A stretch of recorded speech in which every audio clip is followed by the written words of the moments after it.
back to Omnissiah Approved. I'm Clay. And I'm Jake.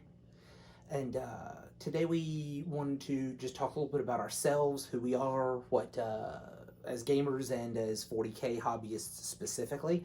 We've got some of our favorites on the table in front of us. We'll get to those in a moment.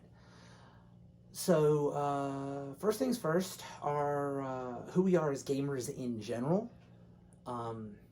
I have been playing tabletop games, traditional games, as I suppose you'd call them, for the majority of my life. I did start my interest in gaming did start with video games, with the original Nintendo. That'll put a little bit of an idea on my age right there.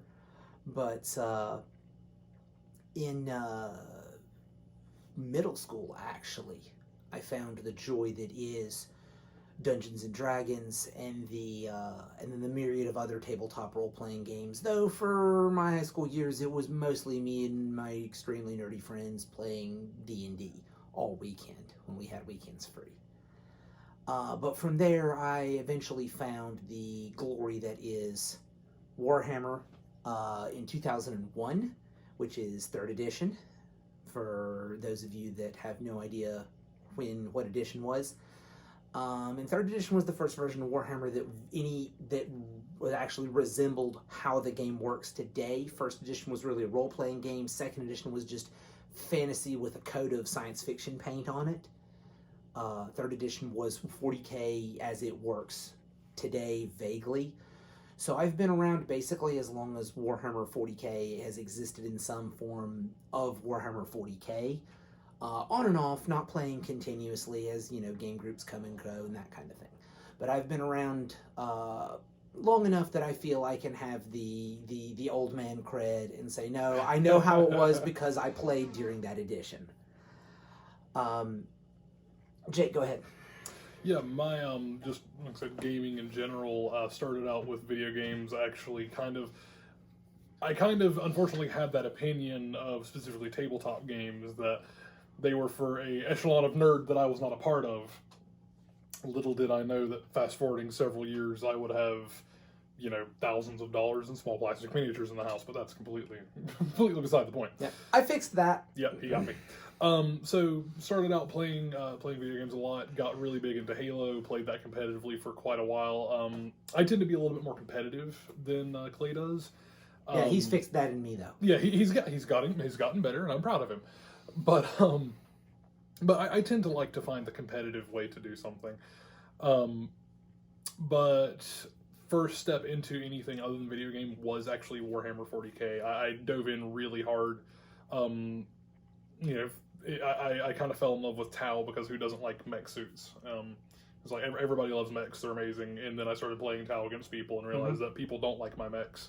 I was lied to getting into it. That was pretty tragic, really. But yeah, no, my tastes have evolved and changed over time as they do. Keep going on that. Let's run over Yep. because you are the type of gamer that will keep the few models that are super special to you.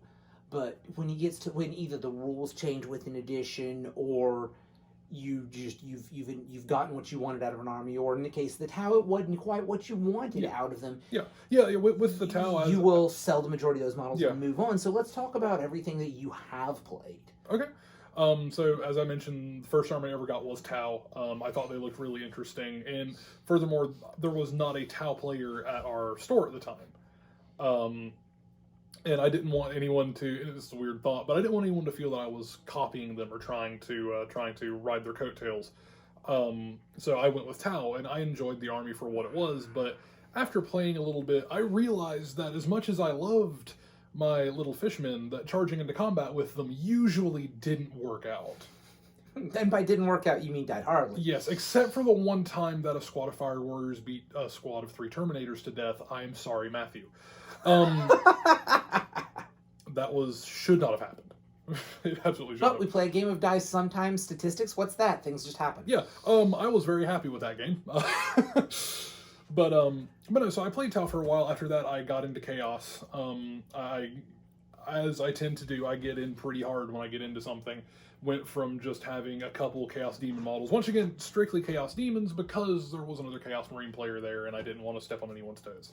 And summoning was cool in Yeah, 6th and 7th edition. Yeah, well, 7th edition was when I got into demons, and that was with the new summoning rules. So my dipping my toes into chaos turned into about 4,000 total points of demons with, across all the various flavors of demon. Yeah, with 12 demon princes in total was my collection. So when it needed to, and for those of you that never played the summoning list against or piloted the summoning list in 7th edition, he could start the game with, was it just 100% demon princes on the board? So there was a way in 7th edition, and I don't know how competitive this was on the larger scale of things. I know it didn't, I'm sure it didn't compete with like the really big like Strike Force Gladius detachments, whatever it was, the crazy shenanigans with formations.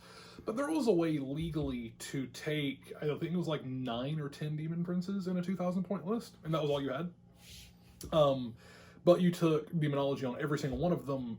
The Primaris power, which what that did in 7th edition, for those who've only played 8th, you had a school of magic you chose from, and then you automatically got the Primaris power for that school.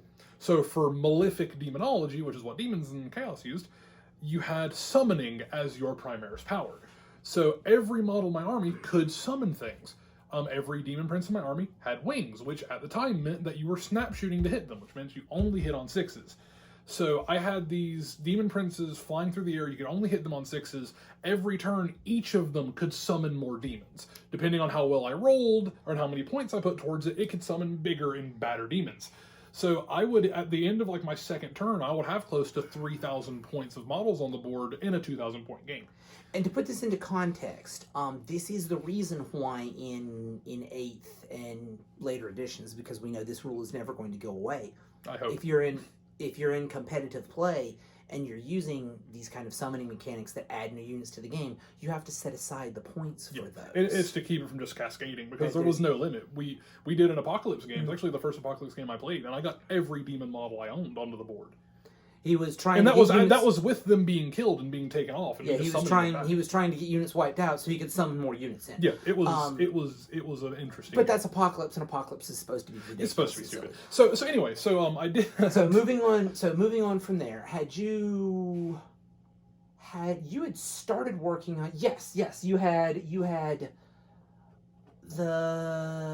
both the Blood Angels and your homebrew chapter of the Marines for that narrative campaign that we did that turned out to be a fantastic conclusion to 7th edition. Yes, it was really good the way everything capped off. So the next army I actually had a brief stint with Dark Angels, and that was just because I had a friend of mine. We both went into the starter box at the time, which was Chaos Marines and Dark Angels. Mm-hmm. I wanted the Chaos Marines.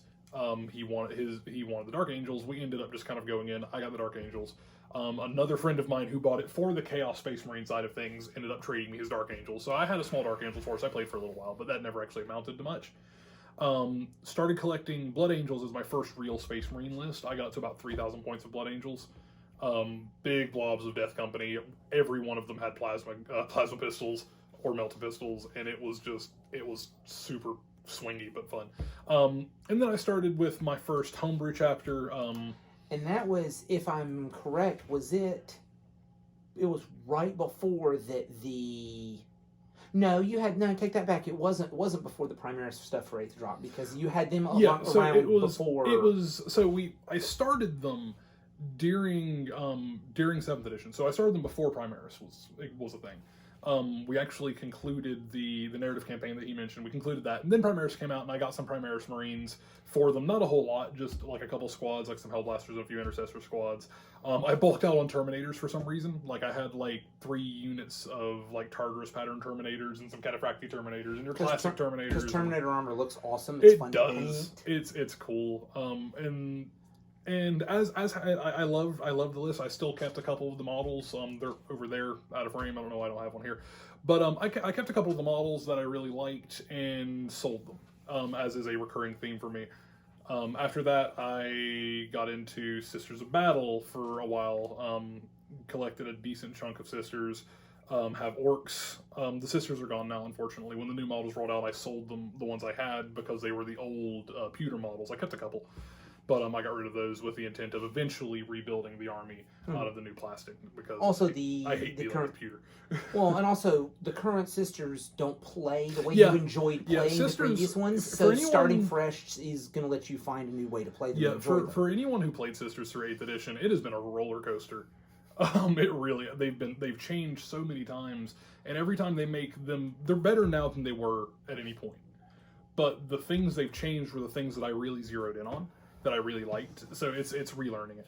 I had and historically, just to add to that, historically, the sisters have gotten so few codex updates historically that the times they have changed have been, efforts to redesign them and make them something new and unique every single time. Yeah, and it's every time they now do an that's update.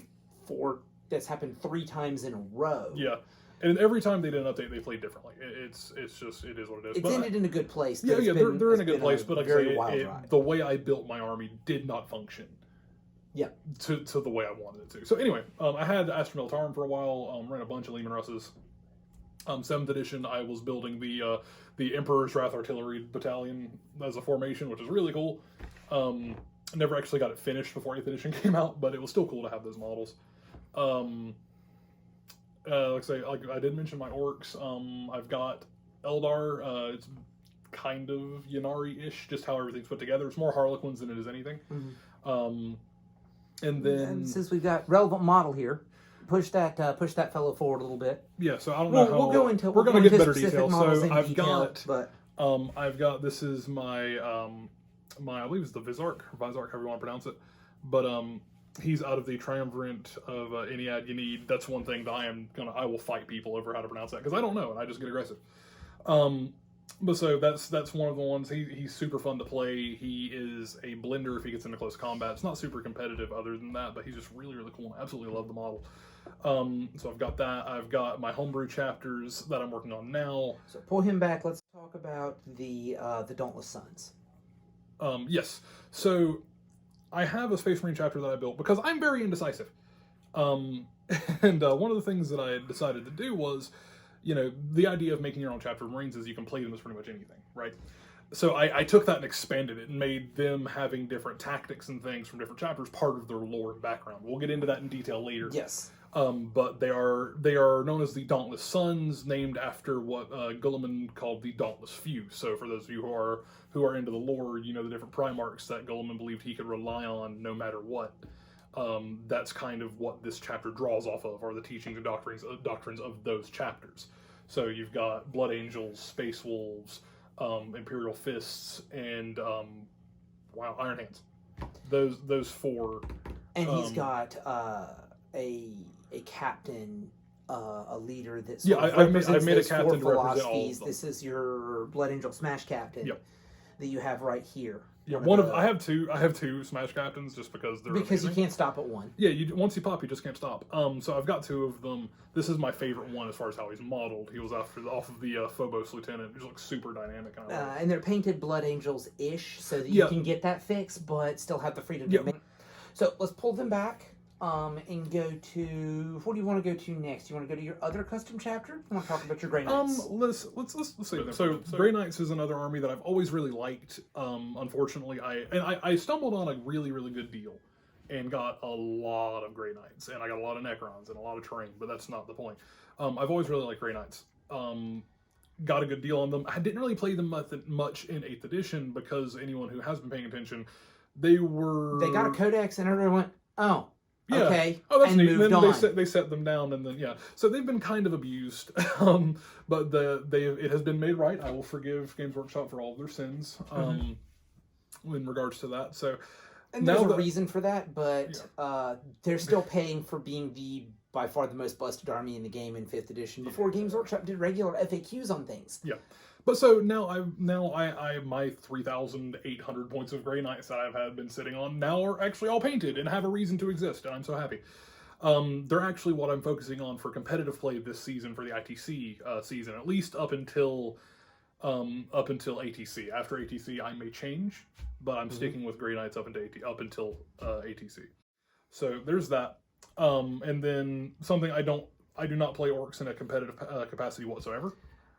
The orcs can be competitive in this environment, but as far as I'm concerned, and I think you'll agree with me, Jake, orcs are at their best when they're fun. Orcs Yes. are at their best when you are covering the board with boys during an apocalypse game and making the Imperial Knight player go, I can't move my models, there's too many boys on the table. Or in my case, when you're running your massive Speed Freaks army with a bunch of bikes, everything's in trucks, you've got battle wagons, buggies, everything is fast and the Imperial aggressive. Knight player is saying, I can't move my models because there's too many buggies Yeah, and pretty trucks much. and That's vehicles on the how I table. like to play orcs. So obviously not super competitive. I actually want to keep tinkering with orcs. It's something I might do as far as for trying to get the best out of how I like to play orcs, because I don't care what anyone says. list. Yeah, I don't care. Definitely a mechanized orc list. I do not care what anyone out there says. Bad Moon's orc bikers throw out a horrendous amount of shots. I have taken those to a local tournament, playing against a guy who was running cultists and poxwalkers, and I was eating a unit of 20 poxwalkers a turn with a unit of, I think it was a unit of 12 bikes. Because if there's anything that you can count on in a game like this that involves dice, if you throw enough dice at something, sooner or later it will fail saves and it will die. Yeah, so I like to run very shooty, very aggressive orcs, but more on the shooty side, which is not traditionally good unless you have 18 smasher guns, which I do not. Because he's not that person. That's not the way he likes to play. That's not my life. Anyway, so and lastly, your final chapter. I started this.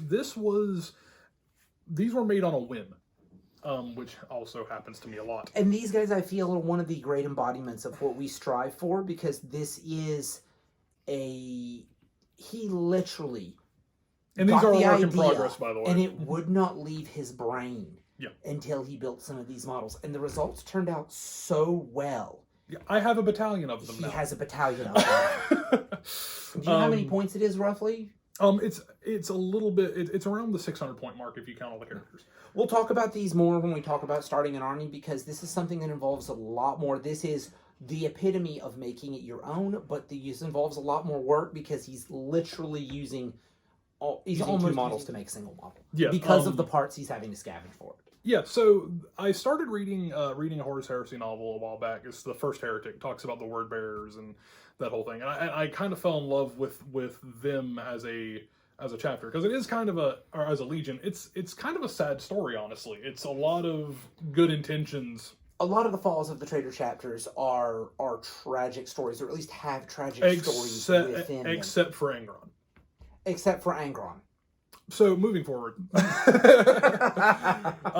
no. So I wanted something to I wanted the Marine chapter that kind of epitomizes the more monastic traditions, like, because all Space Marines are, when you really look at it, they're warrior monks. They are. So I wanted the robes and things like that, and I didn't want to just take Dark Angels models and like carve off the Dark Angel symbols. So I took I believe they're the Sequitur. I forget exactly what they're called. Sequiturs are the base you use for most of them.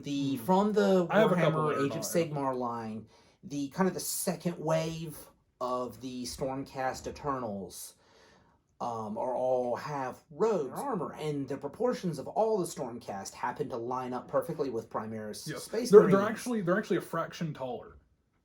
Which is not terrible. Like, it doesn't hurt anything, but they are a fraction taller than Primaris Marines. But everything looks right. Like I say, we'll have some better pictures, but this model specifically, the ease at which he's been able to put really, these together, really and we'll go into more detail on them, because if someone wants to do some unique Marines and does not mind spending a lot of extra, not a lot of extra money. Well, so I've been thinking about that, because I built these out of stuff I had left over. Now that we don't have a huge amount of stuff left over, he ended up making a deal.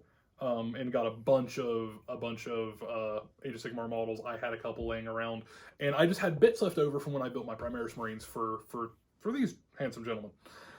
So these are mostly the Primaris parts on these, except for just a couple things, are bits. So the real investment there was the actual Age of Sigmar models. Yeah, and you can probably arms get and weapons. As you build Marines, you'll have plenty of extras there. It's specific things like the helms and the backpacks that we had to scavenge for. The backpacks are all kind of mixed and matched. Like, this one is off of a Mark III Horus Heresy era Marine backpack. This one is a Primaris backpack, and this one is just your standard mini Marine backpack. Let's not go too far down that rabbit hole. But that's something that we will talk about at length because we love customizing our models. We love having those little things to make them unique and make them stand out. Whether it's just a couple of characters or an entire army like Jake's most recent endeavor, that little bit of extra mile will really help make the army your own. Yeah, because it makes you get more into the mindset of not just, okay, these are Primaris Marines with Stalker bolt guns. They have this profile. It turns into, okay, well, how would these individuals behave based off of what their chapter believes? What would be more important to them, going into glorious hand-to-hand combat or picking their opponents off at range? Well, it's more of a investment into what you're doing. But I've talked enough. So okay, so way back in 2001, I walked into the Games Workshop store that was at one point in Concord Mills, North Carolina, which was a fantastic environment for them to have a store to both pick up new gamers at random and scare the normal people that were just there to go browse one of the larger malls at the time on that coast. But I walked in. You always got to scare the normies. Yeah, but I walked in, very interested in the not really life size because they have all the bigger Warhammer stores, they will have a statue of a Space Marine in power armor. That one was painted as a blood angel. His name was Virgil, actually. They had good taste. But he was... I beat to death the "aren't you a little short for a Space Marine" joke, because he was around 8 feet tall, which is technically correct for old Marines, but it's definitely on the short side. And I, played a demo game, talked with the people there. It was a really good community. The store, so if any of you guys, Mark, Ross, if any of you guys happen to stumble across this video, I miss you dudes, because you ran an awesome store. But he's told me so many stories. Trip down nostalgia lane aside, stories will happen at some point. But with that little trip down nostalgia lane aside, I fell in love with the game, wanted to like the idea of a swarm army. I had played enough StarCraft to recognize, the Tyranids were the origin point for the Zerg. Because that was my first question, actually. As soon as I saw the Tyranids, I'm like, wait, how old is this game? Oh, that's where it came from.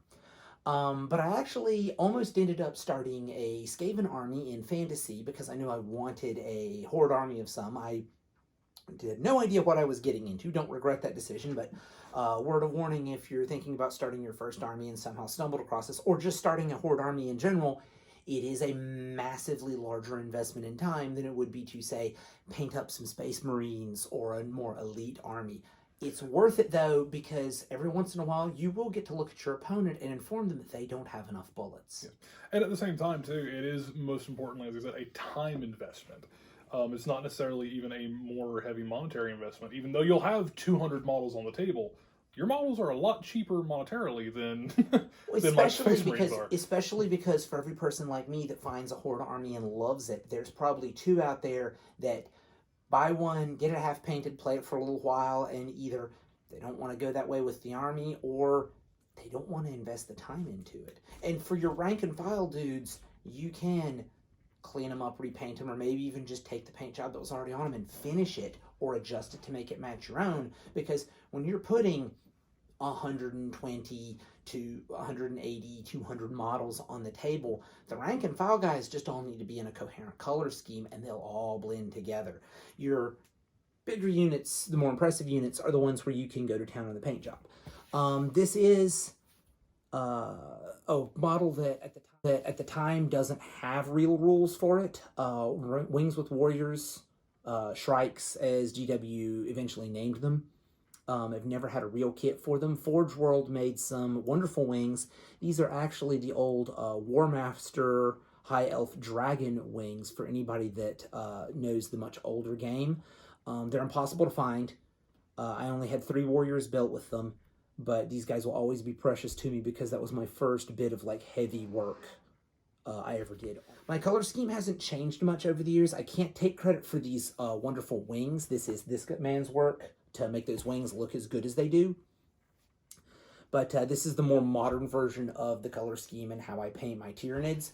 I have never left Tyranids. I've always played them, so I have just a ridiculous number of points value in Tyranids. And with some of the recent painting resources available, I'm actually on the path to getting all of them painted. Yeah. I can't be happier about that. Washes, contrast paints, stuff like that can get you good looking results in a huge time saver are going to be your friend as a Horde army player. And I just knocked the table, by the way, so if it got shaky, I apologize. There are some people that will have their feelings on using those like shortcuts, maybe, if you want to call them, but things like that, the little tricks that will save you a lot of time but still get you good looking models for the rank and file for a Horde army is how you get stuff painted. Tyranids, Orcs, even Guardsmen. Something I've noticed too about people, at least in my local area, the people who are complaining that using contrast is cheating, and I have heard people say that. I thought it was just a meme. No, people actually do think this. I had a guy talk to me about how he felt contrast was cheating at a RTT that we went to a couple months back. Not the latest one, but the one before that. And as we were talking, I'm like, yeah, okay, you're entitled to your opinion. We set everything up, and he's got gray plastic on his side of the board, and I don't. And that's a perfect segue to go back to my Marines, because the Marines came about because of the generosity of a friend of mine.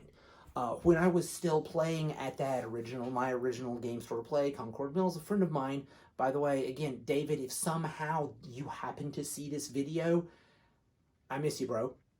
And send us a message, we'll get back to you. Yeah, absolutely. And thank you for setting me down the path of building Astartes, because I've done more narrative stuff with my Space Marines than I have with my Tyranids. The Raging Panthers started because the mentioned friend, David, was getting ready to move, had never played Space Marines, and gave me just a box of random assorted models. And these were the 2nd edition monopose. They all look like statue models. We don't have any on hand. I looked. Depression. And I think there was the single Razorback that had the old las cannon with twin plasma gun turret on it. And I'm like, okay, I'll take these. I can do something with them. Tank Hornet for a 2nd army. The Space Marine Codex. And I can't remember if it was in response to that Codex coming out or if it was before it came out. But then the Space Marine Codex came out where you could have the divergent chapter rules. It was the first time, at least in my experience with the game, that GW had tried with going very heavily in on the build your own chapter of Space Marine. Something that they've come back with most of the factions in 8th edition. The Tyranids had not custom hive fleets, but custom units. That's where the Shrikes originally came from. You had to use the custom unit rules.